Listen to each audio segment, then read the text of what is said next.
रामू की गायों से जलन होती थी।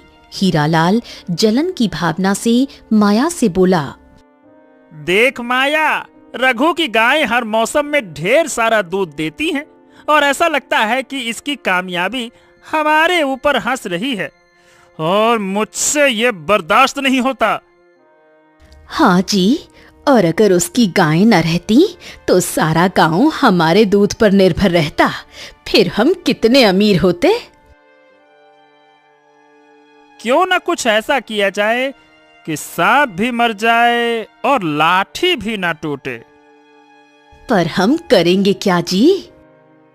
अरे भाग्यवान, तुम इतना ना सोचो, मुझ पर छोड़ दो, मैं अपने मित्र कालू से मिलकर आता हूं। हीरालाल ऐसा बोलकर अपने दोस्त कालू के पास जाता है, जो गांव का सबसे लालची आदमी था, और उससे कहता है, ए कालू, ये बता, हे ससुरा, रामू की गायों को खत्म करना है, बता क्या कर सकते हैं? हैं?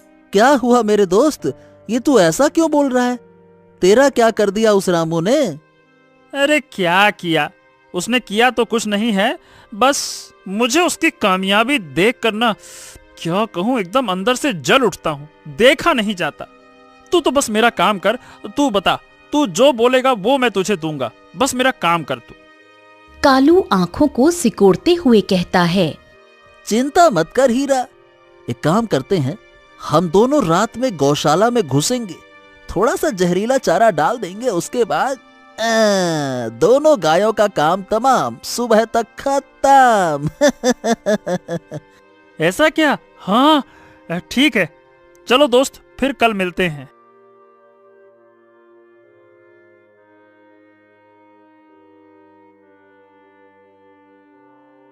दूसरी रात हीरालाल, कालू और माया गौशाला में घुसे, लेकिन गायों के पास पहुंचते ही कुछ अनोखा हुआ।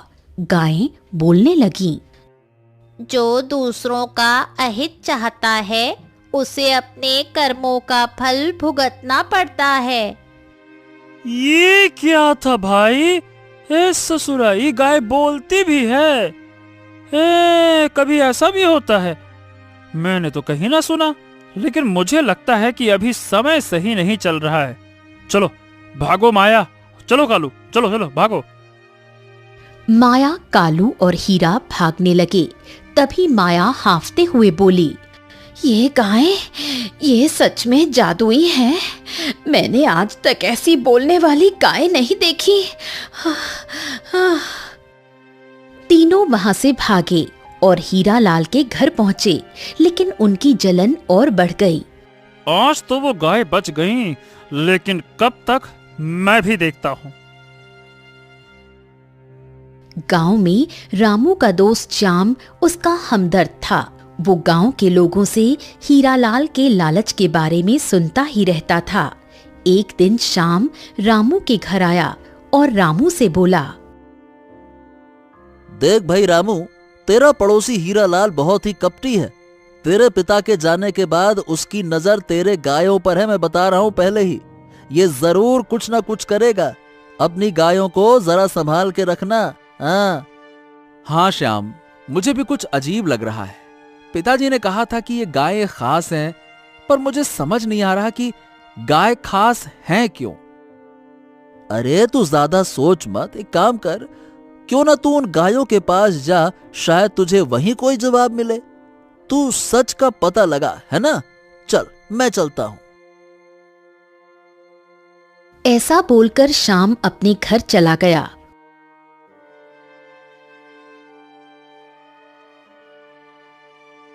उसी रात रामू गौशाला में जाकर गायों से गंभीर आवाज में कहने लगा, गंगा, अरे ओ जमुना, तुम कौन हो? पिताजी ने तुम्हारे बारे में मुझसे क्या छुपाया था? रामू गायों से पूछ रहा था, लेकिन गायें कोई प्रतिक्रिया नहीं दे रही थीं। तभी रामू निराश होकर जाने लगा। तभी गंगा जमुना परी के रूप में आ गई और बोली, रुको रामू, हम जादुई परियां हैं, तुम्हारे पूर्वजों की सेवा के लिए गाय के रूप में यहाँ हैं। हम तुम्हारी रक्षा करेंगी, लेकिन तब तक जब तक हम जिंदा हैं और जब तक ये राज छुपा रहेगा। हो, तो ये सच था। ठीक है, मैं किसी को नहीं बताऊंगा।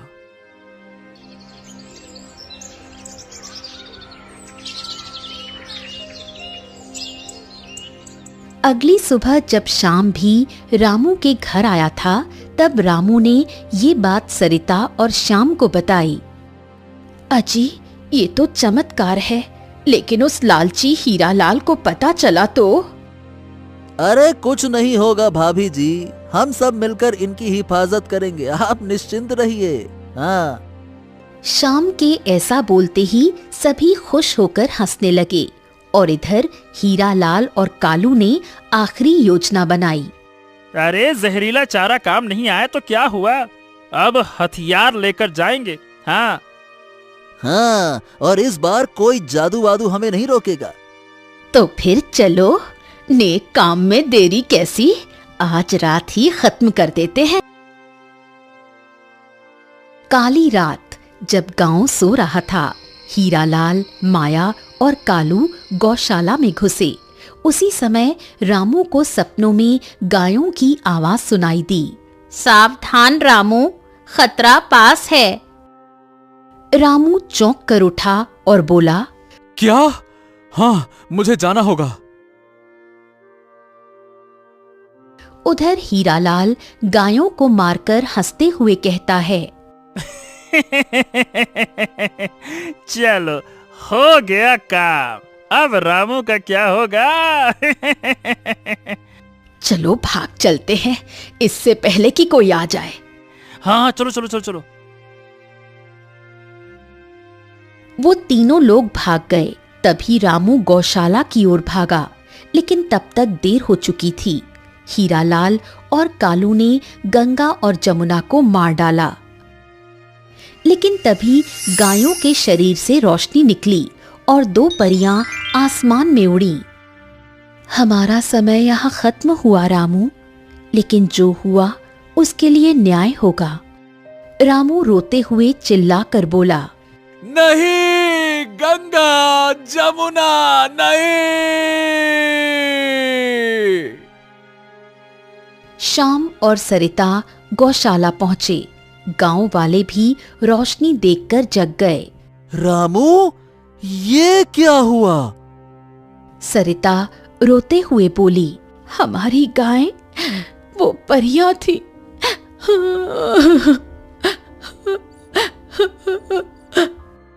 अरे भाई, ये क्या रोशनी थी?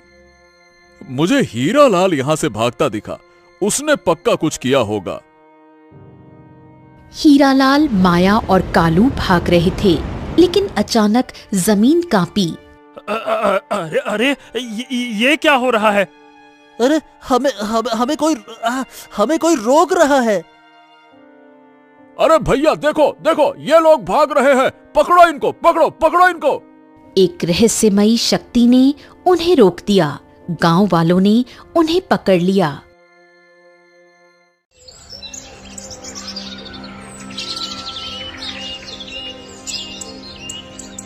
बोलो, तुमने क्या किया है? हीरालाल झूठ बोलते हुए कहने लगा, हमने कुछ नहीं किया है, गायें अचानक से खुद ब खुद मर गई हैं, हम क्या कर सकते हैं इसमें? झूठ मत बोलो, तुमने लालच में हमें मारा, अब अपने कर्मों का फल भोगो। अचानक हीरालाल, माया और कालू की आंखों के सामने अंधेरा छा गया। हीरालाल चिल्लाते हुए बोला, अब मुझे कुछ दिखाई नहीं दे रहा। मेरी आंखें, क्या हो गया? नहीं नहीं नहीं, ये कैसा जादू है, मुझे भी कुछ दिखाई नहीं दे रहा। अरे कहाँ हो हीरालाल, कहाँ माया, कहाँ हो तुम? तीनों अंधे हो गए। गांव वाले हैरान थे। तभी श्याम बोला, ये उनके पापों की सजा है रामू। हाँ, इनको तो सजा मिल गई, लेकिन मेरी गाय बेचारी गंगा और जमुना, वो चली गईं। गंगा और जमुना के मरने के बाद गांव में एक अजीब सन्नाटा छा गया। हीरालाल, माया और कालू अंधे हो चुके थे और गांव वालों ने उन्हें उनके घरों में कैद कर दिया। लेकिन रामू का मन उदास था। उसकी गायें जो उसकी धरोहर थीं, अब नहीं रहीं। रामू सरिता से उदास स्वर में बोला, सरिता, गंगा और जमुना मेरे पिता की आखिरी निशानी थी। अब मैं क्या करूं? सुनिए जी, वो परियां थी।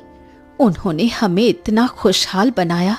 शायद उनका जाना भी किसी बड़े कारण से हुआ हो। श्याम रामू के पास आते हुए बोला, हाँ रामू, गांव वाले अब तेरे साथ हैं। हीरालाल को उसकी सजा मिल गई है। अब तो हिम्मत रख। ऐसा बोल श्याम भी घर चला गया।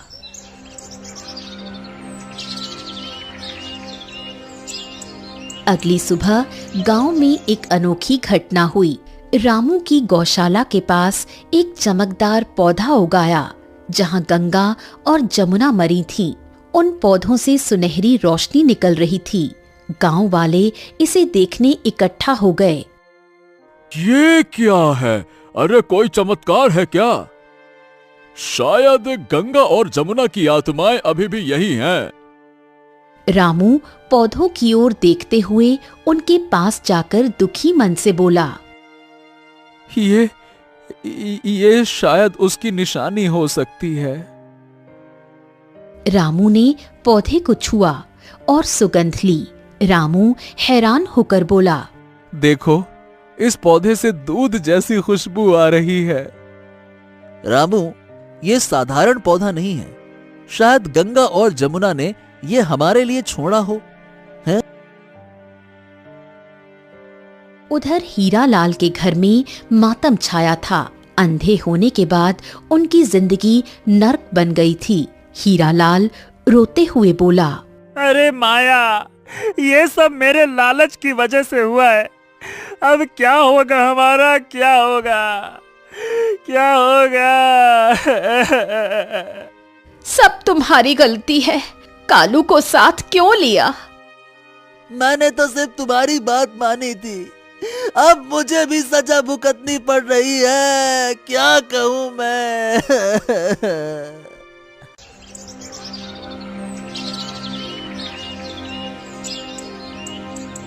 कुछ दिन बाद रामू ने देखा कि वो चमकदार पौधा बड़ा हो गया था।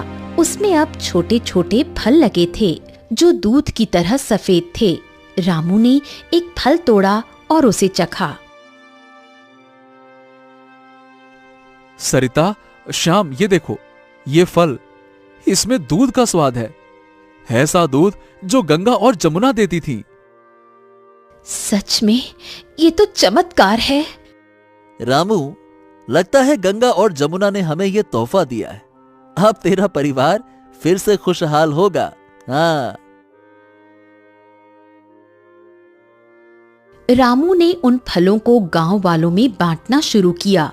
हर कोई हैरान था कि एक छोटा सा पौधा इतना दूध जैसा रस दे सकता है। गांव में फिर से खुशियां लौट आईं।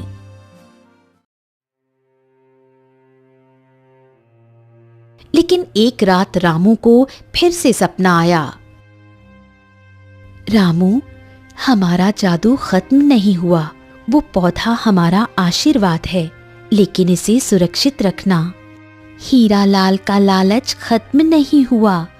वो फिर से कुछ कर सकता है। सावधान रहना रामू। क्या हीरालाल अभी भी खतरा है?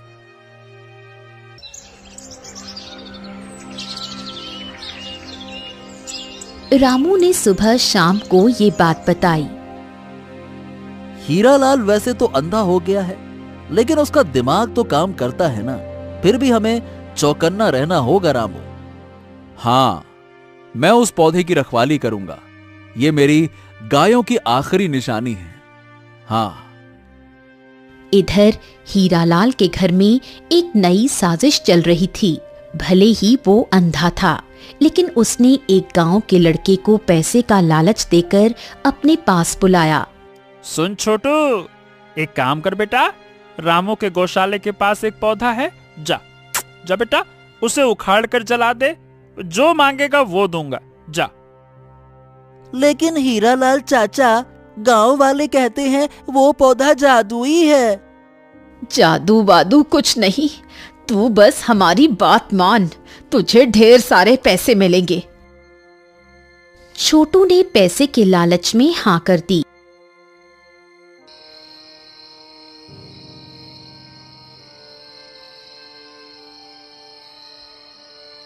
उस रात वो रामू की गौशाला के पास पहुंचा, लेकिन जैसे ही उसने पौधे को छूने की कोशिश की, एक तेज हवा चली और वो दूर जा गिरा। हाँ हाँ, ये क्या था? हाँ, मुझे यहाँ से भागना चाहिए। हाँ हाँ। छोटू वहां से भाग गया और गांव वालों को सारी बात बता दी। गांव वालों ने हीरालाल को फिर से सजा देने की बात शुरू कर दी।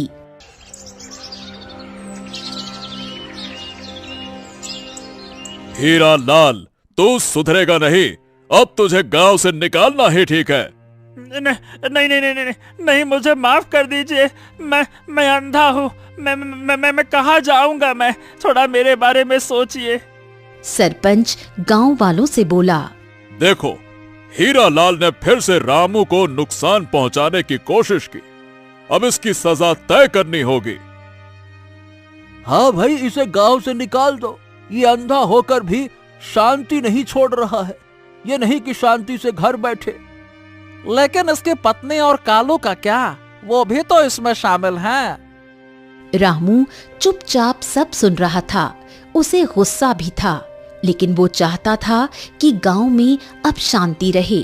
तभी रामू सरपंच से बोला, सरपंच जी, मुझे किसी भी तरह का बदला नहीं चाहिए, लेकिन ये पौधा मेरे लिए गंगा और जमुना की निशानी है। इसे कोई नुकसान न पहुंचाए, बस इतना सुनिश्चित कर दीजिए। ठीक है रामू, तुम्हारे कहने पर मैं इसे अभी माफ कर रहा हूं, लेकिन आगे अगर कुछ हुआ तो उसकी जिम्मेदारी तुम्हारी होगी। ठीक है रामू, हम सब मिलकर इसकी हिफाजत भी करेंगे, इस पौधे की। ठीक है ना? हाँ ठीक है सरपंच जी। ऐसा कहकर सब अपने घर चले गए। हीरालाल के घर में माहौल गर्म था। छोटू के नाकाम होने से हीरालाल का गुस्सा 7वें आसमान पर था।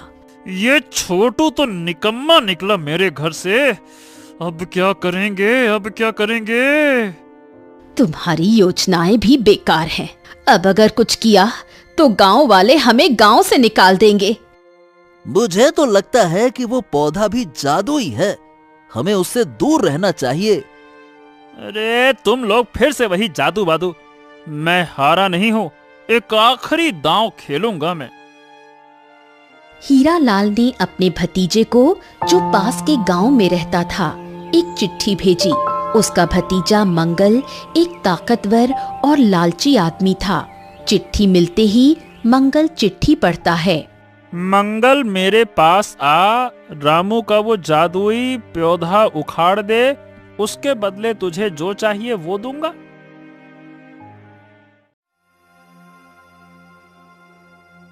कुछ दिनों बाद मंगल गांव में आया। वो लंबा चौड़ा डरावना दिखने वाला आदमी था। गांव वालों को उसकी मौजूदगी से शक हुआ। शाम को पता चला। वो तुरंत रामू के घर गया और रामू से पूछा, रामू, ये मंगल कौन है? मुझे लगता है कि हीरालाल ने इसे बुलाया है।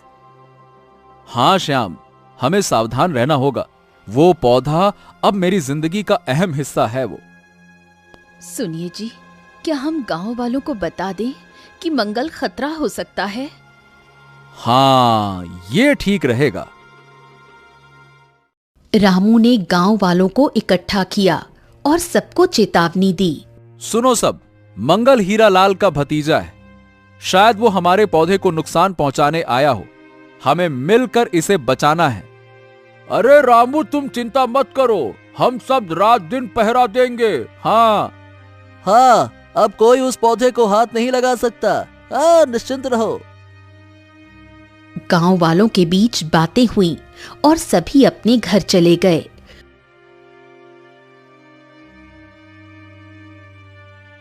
उस रात मंगल चुपके से रामू की गौशाला की ओर बढ़ा। उसके हाथ में एक कुल्हाड़ी थी, लेकिन जैसे ही वो पौधे के पास पहुंचा, हवा में एक तेज गर्जना हुई। ये क्या? हवा में आवाज? ये आवाज गंगा की थी। आसमान में आवाज गूंजती है, रुक जा मंगल, ये पौधा हमारी शक्ति है, इसे छूने की हिम्मत मत करना। जो लालच में अंधा हो जाता है उसे हमेशा सजा मिलती है। मंगल डर गया और कुल्हाड़ी फेंककर भागने लगा, लेकिन अचानक उसके पैरों में जकड़न हुई और वो जमीन पर गिर पड़ा। मंगल चिल्लाते हुए बोला, मुझे छोड़ दो, मुझे छोड़ दो, मैं कुछ नहीं करूंगा, मुझे छोड़ दो, मुझे छोड़ दो, मुझे छोड़ दो।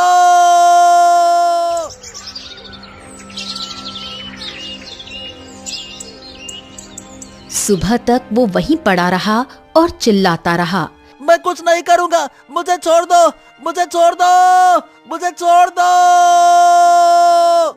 गांव वाले शोर सुनकर वहीं पहुंचे और मंगल को पकड़ लिया। बोल, तू यहाँ पे क्या करने आया था?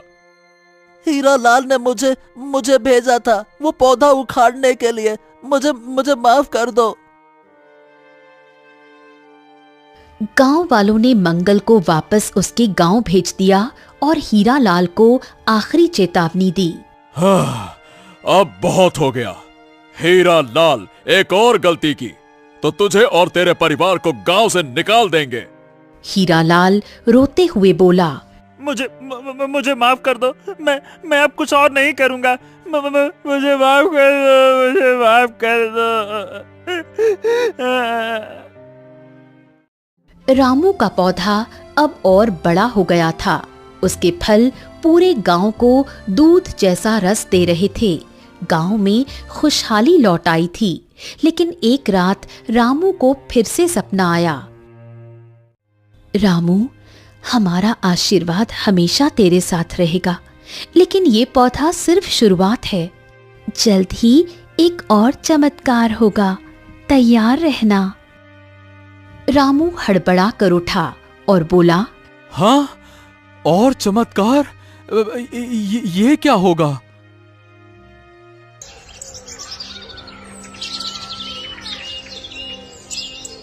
अगली सुबह रामू गौशाला गया।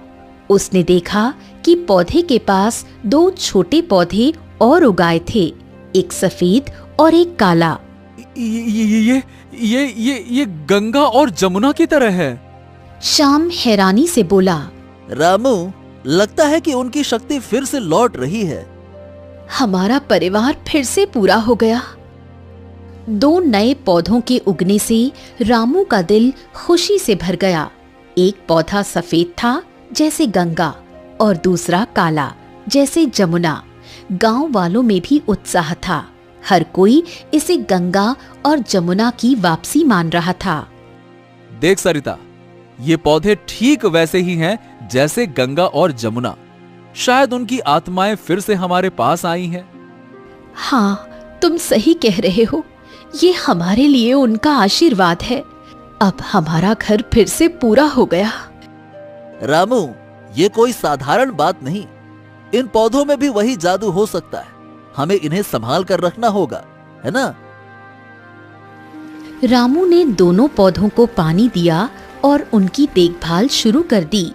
रामू पौधों को पानी देते हुए, तुम दोनों पौधे मेरे गंगा और जमुना की निशानी हो। मैं तुम्हें कुछ नहीं होने दूंगा। अब मैं उनको तो नहीं बचा पाया, पर तुम्हें मैं सारी बुरी नजरों से सुरक्षित रखूंगा। हाँ। उधर हीरा लाल के घर में सन्नाटा था। मंगल के नाकाम होने और गांव वालों की चेतावनी के बाद वो टूट चुका था, लेकिन उसका लालच अभी भी जिंदा था। तभी हीरा लाल अपनी पत्नी से बोला, माया माया माया, ये ससुर मंगल भी हार गया, लेकिन मैं हार नहीं मानूंगा। वो पौधे रामू की ताकत है ना, तो उन्हें खत्म करना होगा। हीरालाल, अब बहुत हो गया। हम अंधे हैं, बेबस हैं, क्या अभी भी लालच नहीं छोड़ेंगे? माया सही कह रही है हीरालाल, तेरे चक्कर में हम भी बर्बाद हो गए। अब चुपचाप जीने दे बची कुची जिंदगी, क्यों परेशान कर रहा है? नहीं, मैं रामू को जीतते देख ही नहीं सकता। एक बार आखिरी कोशिश और करूंगा। हाँ। हीरालाल ने अपने पुराने दोस्त को याद किया जो जंगल में रहता था और जड़ी बूटियों का जानकार था। उसका नाम था भैरू। हीरालाल ने किसी तरह उसे संदेश भिजवाया। संदेश को भैरू पढ़ता है। भैरू, मेरे पास आ। एक पौधे को खत्म करने के लिए तेरी जड़ी बूटी चाहिए। बदले में जो मांगेगा वो दूंगा।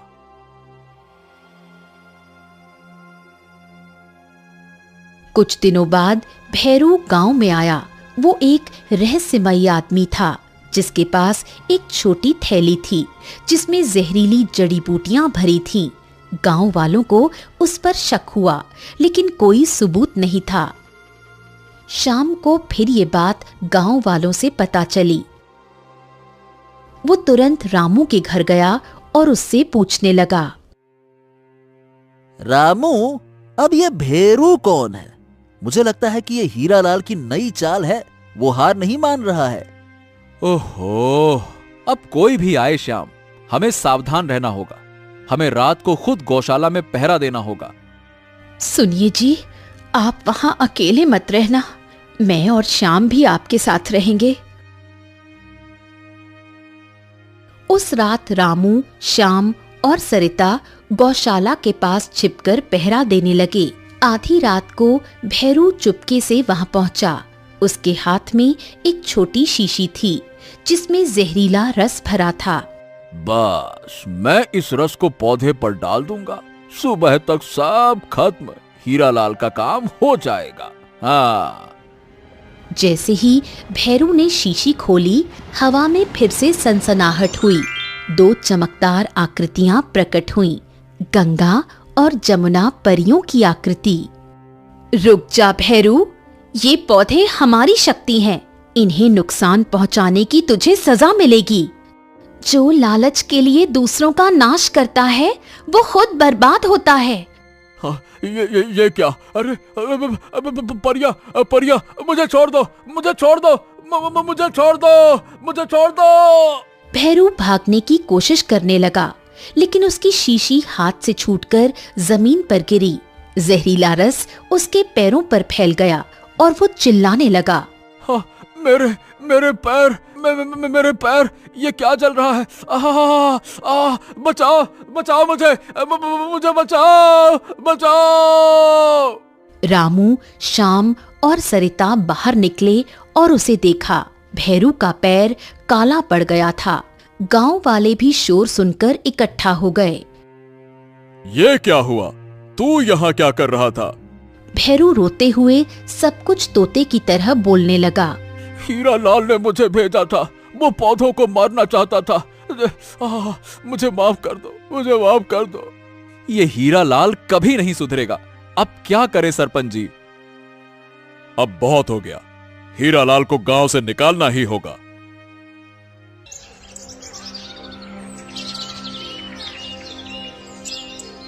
अगले दिन गांव वालों ने हीरालाल, माया और कालू को गांव से निकालने का फैसला किया। भैरू को भी उसके जंगल वापस भेज दिया गया। मुझे माफ कर दो, मैं कहीं नहीं जाऊंगा। मैं अंधा हूँ, कहाँ जाऊंगा मैं? इस गांव के सिवा मेरा कौन है? हमारा क्या होगा? ये सब तुम्हारी गलती है हीरालाल। मुझे अकेले छोड़ दो, मैं इनके साथ कहीं नहीं जाऊंगा। तुम्हारी सजा यही है। अब गांव से बाहर जाओ। हीरालाल, माया और कालू को गांव की सीमा तक छोड़ दिया गया। वो तीनों बेबस थे और उनका भविष्य अनिश्चित था। इधर रामू के 2 नए पौधे तेजी से बढ़ रहे थे।